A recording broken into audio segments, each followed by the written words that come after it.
Doctor साहब, देखा जाता है कि उम्र बढ़ने के साथ साथ लोगों की नींद की समस्याएं ज़्यादा परेशान करती हैं, नींद कम होते जाता है। ऐसे में कौन सी उम्र के लिए कितना नींद लेना बहुत ज़रूरी है? जी, बहुत सही बात आपने कही है कि जैसे-जैसे उम्र बढ़ता जाता है, नींद की घटती जाती है। आप देखेंगे कि गर्भस्थ शिशु जब पेट में होता है, तो प्रायः वह सोया हुआ रहता है। फिर जब नवजात शिशु होता है, उसका लगभग 16 से 18 घंटा या 14 से 16 घंटा वो सोता ही है। फिर जैसे-जैसे उम्र बढ़ती है, 3 महीने, 5 महीने, 1 साल, 3 साल, 5 साल, हर उम्र पे नींद का घटना शुरू हो जाता है और 3 से 5 साल आते-आते डे टाइम नैपिंग घट जाती है। और इनफैक्ट वो एक समय होता है जब बच्चों के अंदर सिकार्डियम रिदम कहते हैं, यानी बायोलॉजिकल क्लॉक होता है हमारे शरीर में, ब्रेन में एक ऐसा सेंटर है हाइपोथैलेमस में, जो हमारे सारी चीज़ों को क्लॉक की तरह काम करता है। हम एक निश्चित दिनचर्या को निश्चित समय पर अगर करते हैं, जैसे अगर हम प्रतिदिन अगर 10 बजे सोने जाएं और उसकी एक आदत बना लें, तो ठीक 10 बजते बजते हमारे नींद आने लगती है। तो ये बायोलॉजिकल क्लॉक हमारे शरीर में, हमारे ब्रेन में ईश्वर प्रदत्त दिया हुआ है।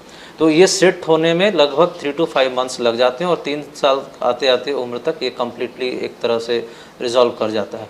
फिर जब एडोलेसेंस आते हैं, तो जब बच्चे बड़े होने लगते हैं, तो एक इवनिंग स्पॉट्स आना शुरू हो जाता है, जिसमें कि बच्चे लोग दिन में या शाम में उनकी निद्रा घट जाती है और ओल्ड एज में थोड़ा पैटर्न और चेंज हो जाता है। अर्ली वो सोना चाहते हैं और अर्ली उठना चाहते हैं। तो निश्चित तौर पर एक इसका एक एज, हर उम्र के लिए एक अलग एक पैटर्न है स्लीप का, और ये हमारे स्वास्थ्य के लिए निद्रा बहुत ज़रूरी है। ये सिर्फ शारीरिक थकान को नहीं महसूस करता है, ये एक हमारी यात्रा होती है जिसमें हमारा नर्वस लेवल पर तंत्रिका जो है, कोशिकाएं वो मैच्योर होती हैं, वो ग्रोथ हार्मोन्स हमारा सिक्रीशन होता है, और उस दरमियान बहुत सारी ऐसी चीज़ें होती हैं जिसमें हमारा मेमोरी का बढ़ता है। कुछ चीज़ें जो हम भूलना सीखते हैं वो हमारी नींद की पूरे होने से वो होती है।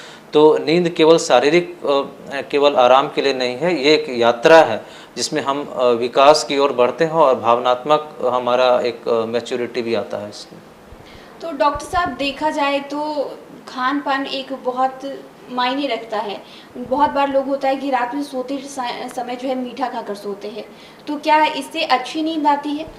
देखिए, ऐसी बात है कि ज़्यादातर जो खाने के बाद तुरंत सोना हम लोग मेडिकली मना करते हैं, और अच्छी नींद के लिए ये ज़रूरी है कि आप शाम का भोजन कम से कम सोने से 2 घंटे पहले लें।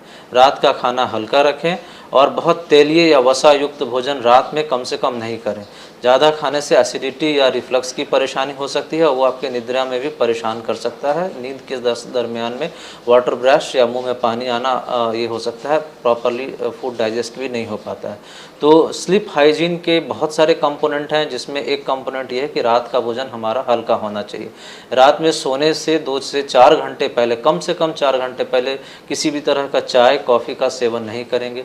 सोने से 1 घंटे पहले मोबाइल या कोई भी जो गैजेट्स हैं उससे अपने आप को दूरी बना लें। एक निश्चित समय पर सोएं, प्रतिदिन का एक समय फिक्स कर लें, इससे नींद आने में बहुत मददगार साबित होती है। अनावश्यक रूप से बिस्तर पर बहुत लेटने के लिए नहीं जाएं, और रात का खाना हल्का रखना है, और दिन में व्यायाम के लिए आधा घंटे का समय निकाल लें। सर, बहुत बार लोग कंप्लेन भी करते हैं कि अगर वो 7 से 8 घंटे सोते हैं फिर भी वो एक्टिव फील नहीं करती हैं, थकान ज़्यादा रहता है। और ऐसे में कई बार लोग ऐसे भी होते हैं कि 3 से 4 घंटे ही सोते हैं लेकिन वो फिर भी एनर्जेटिक रहते हैं, उन्हें कोई किसी तरह की कोई थकान नहीं महसूस होती। ऐसा क्या होता है? स्लीप जो है, निद्रा का बहुत सारे कंपोनेंट हैं, जो इसमें जेनेटिक एक फैक्टर्स है, एक सोशल फैक्टर्स है, कुछ बिहेवियर का पैटर्न है, और बहुत सारी चीज़ों से हमारा नींद प्रभावित होता है।